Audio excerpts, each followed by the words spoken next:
So there was a Supreme Court case that was done probably about 10 years ago, within the last 10, 15 years, 5-4, and they said the Constitution does not allow capital punishment for anything short of a homicide.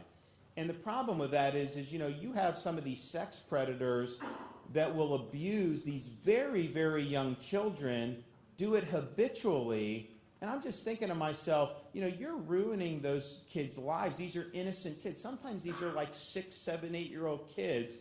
And so we believe that that precedent was wrong. We do not believe the Supreme Court in its current iteration would uphold it. And so we are going to be exploring ways to facilitate some capital trials if you have the worst of the worst. And these people don't care. They are unrepentant. They don't care about these children. They will do whatever they can to satiate themselves at the expense of very, very vulnerable people. So I believe that if you have somebody that's done that, you know, I believe the only appropriate punishment that would be commensurate to that would be capital. We understand that'll be challenged.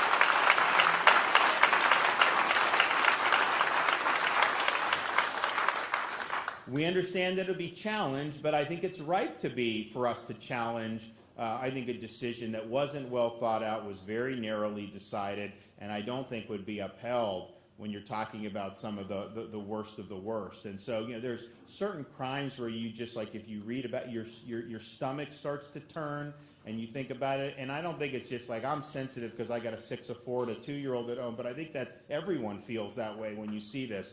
So we want to do it. What we know we can do, regardless of how the Supreme Court stuff shakes out, is we do want to ensure the minimum sentence for people, these predators who are raping these young kids, that they do at least get life in prison, because they will reoffend if you put them back on the street.